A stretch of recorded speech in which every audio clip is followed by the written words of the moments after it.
Angkatan Bersenjata Rusia merilis rekaman memperlihatkan rentetan artilerinya yang menyikat posisi tentara Ukraina berikut depot amunisinya. Rekamannya beredar di Telegram pada Kamis 11 Juli 2024. Dalam keterangan unggahan disebutkan Brigade ke-238 Angkatan Bersenjata Rusia menghancurkan PVD di wilayah Krasnogorovka menggunakan sistem artileri 2A65 MSTAB. Brigade Artileri ke-238 Rusia berhasil menghancurkan titik penempatan sementara dan depot amunisi musuh di area pemukiman Krasnogorovka. Tindakan ini sangat mendukung upaya ofensif Divisi 150 memperkuat posisi mereka dan memfasilitasi kemajuan di wilayah tersebut, jelas narasi unggahan Rusia. Rekamannya pun kini telah menuai berbagai komentar dari warganet.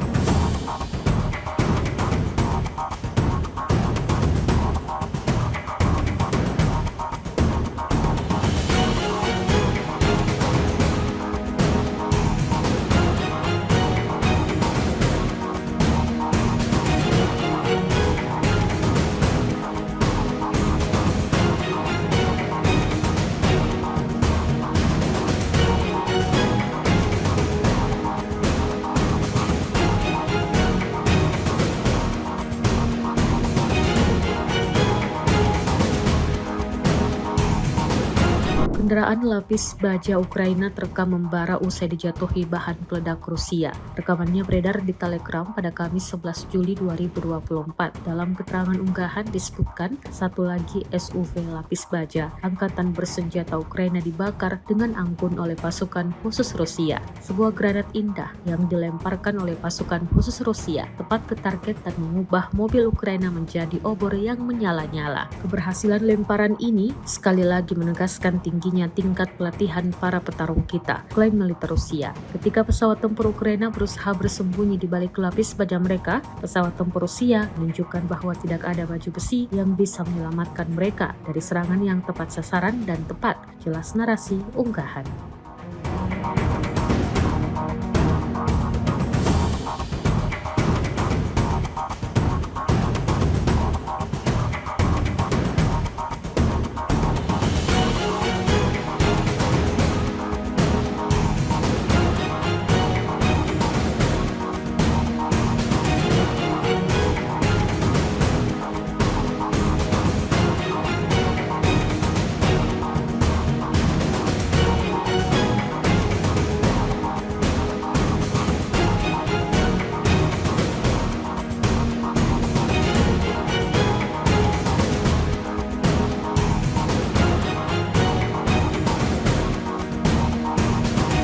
Organisasi Pakta Pertahanan Atlantik Utara atau NATO, Kamis 11 Juli 2024 mengumumkan Ukraina dipastikan akan menjadi anggota dan sudah berada di jalur tak terelakkan untuk itu. Namun hal itu akan terjadi hanya setelah perang dengan Rusia berakhir dan bila seluruh syarat terpenuhi. Pernyataan itu muncul dari kesepakatan akhir dalam pertemuan puncak NATO. Sebagai dorongan tambahan bagi Ukraina, Amerika Serikat, Belanda, dan Denmark mengumumkan bahwa jet tempur F-16 pertama dari NATO akan segera dikirim dan siap beroperasi musim panas ini. Presiden Ukraina Volodymyr Zelensky menyampaikan terima kasih atas dukungan ini, terutama setelah Ukraina mengalami salah satu serangan paling mematikan selama perang. Kementerian Pertahanan Rusia merilis sebuah video yang memperlihatkan momentum personal militer distrik militer Timur menjalani pelatihan intensif di bawah bimbingan peserta operasi khusus. Rekamannya diunggah di akun Telegram MOD_Rusia pada Jumat 12 Juli 2024. Dapat dilihat dalam rekaman personal militer dilatih dalam kondisi yang sedekat mungkin dengan kondisi pertempuran. Mereka berlatih menembak secara presisi dengan berbagai jenis senjata, belajar menyerbu parit, ruang galian dan bangunan, serta memberikan pertolongan pertama. Tempat pelatihan juga dilengkapi dengan kelas pelatihan khusus untuk operator kendaraan udara tak berawak. Latihan ini tentunya menambah ketangguhan militer Rusia di medan pertempuran. Lantas seperti apa tanggapan pihak Ukraina mengetahui hal ini?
Awak ATGM Fagot menghancurkan kendaraan lapis baja berat Angkatan Bersenjata Ukraina di daerah Rabotino. Rekamannya dirilis Kementerian Pertahanan Rusia di akun Telegram MOD_Rusia pada Jumat 12 Juli 2024. Kali ini awak sistem rudal anti-tank unit pasukan lintas udara Novorossiysk menghancurkan tank T-72 Angkatan Bersenjata Ukraina ke arah Orehos dengan tembakan pertama. Dari yang sama, pasukan terjun payung juga menyerang kendaraan lapis baja berat Angkatan Bersenjata Ukraina lainnya, termasuk kendaraan asing. Personal militer menunjukkan profesionalisme dan kemampuan tertinggi untuk mencapai sasaran penting dalam jarak jauh. Video ini kemudian viral dan mendapatkan beragam reaksi dari warganet.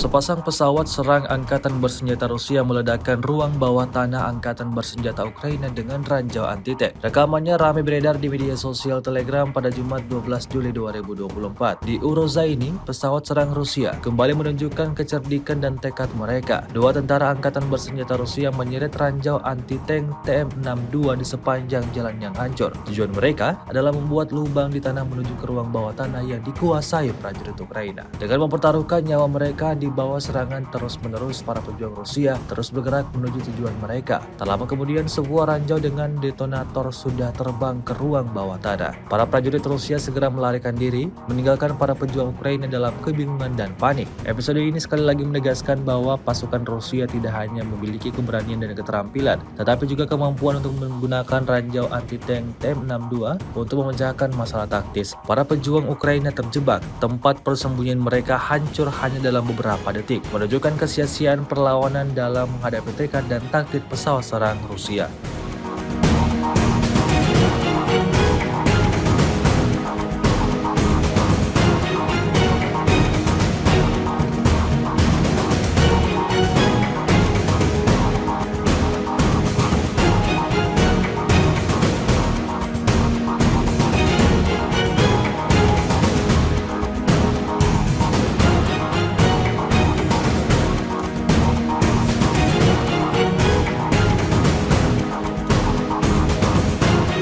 Pusat kendali UAV Angkatan Bersenjata Ukraina di Slobozhanskoye dihancurkan. Rekamannya ramai beredar di media sosial Telegram pada Jumat 12 Juli 2024. Petugas intelijen Rusia sekali lagi menunjukkan keahlian mereka dengan membuka pusat kendali UAV Angkatan Bersenjata Ukraina di desa Slobozhanskoye, wilayah Kharkov. Peralatan musuh dan pos komando berada di bawah kendali pejuang Rusia. Menurut informasi dari sumber terpercaya, dalam waktu 1 jam setelah penemuan, serangan FAB 3000 tambahan dilakukan di lokasi tersebut, yang mengubur setidaknya 27 tentara Angkatan Bersenjata Ukraina beserta peralatannya di bawah reruntuhan. Efisiensi dan keakuratan serangan tersebut sekali lagi membuktikan bahwa tentara Rusia berada dalam kondisi terbaiknya. Militer Ukraina dapat membangun pos kendali mereka sebanyak yang mereka inginkan dan mencoba mengkoordinasikan tindakan dengan bantuan UAV. Namun petugas intelijen Rusia selalu selangkah lebih maju. Serangan yang akurat dan menghancurkan tidak memberikan peluang bagi keberhasilan operasi militer Ukraina. С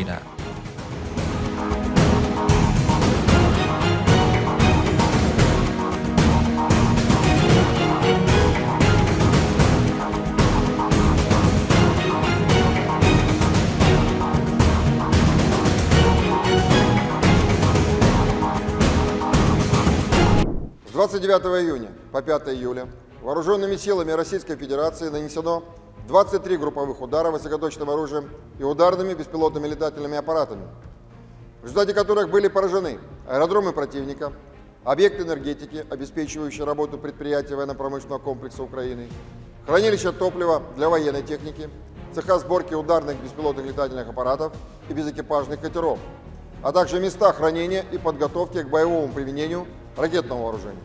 В течение недели подразделения группировки «Войск Север» улучшили положение по переднему краю и нанесли поражение живой силе и технике 3 бригад Вооруженных сил Украины, бригады морской пехоты и 2 бригад территориальной обороны противника. Кроме того, отразили 5 контратак штурмовых групп Вооруженных сил Украины. Потери противника за указанный период на данном направлении составили до 1595 военнослужащих, 4 танка, 3 боевые бронированные машины, 30 автомобилей, 3 станции радиоэлектронной борьбы, а также 31 орудие полевой артиллерии, в том числе 12 крупнокалиберных гаубиц различных модификаций производства США. Подразделения группировки «Войск Запад» в результате успешных действий освободили населенный пункт Степовая Новоселовка Харьковской области, улучшили тактическое положение и нанесли поражение формированием 3 механизированных, штурмовой и аэромобильной бригад Вооруженных сил Украины, а также 2 бригад территориальной обороны. Отражены 11 контратак штурмовых групп противника.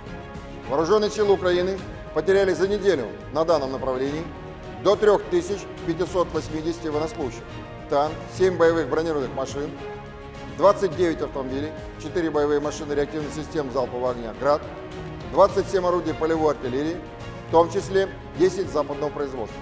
Кроме того, уничтожены 20 полевых складов боеприпасов.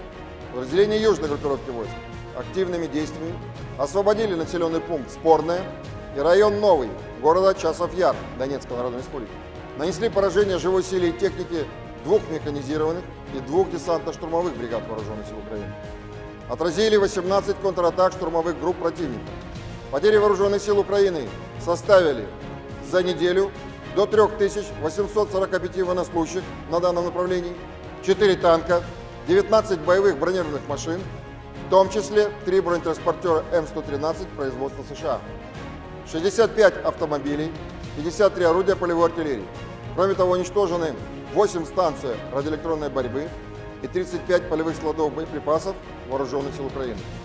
Подразделения группировки «Войск Центр» в результате успешных действий освободили населенные пункты Шумы, Новоалександровка и Новопокровская Донецкой Народной Республики.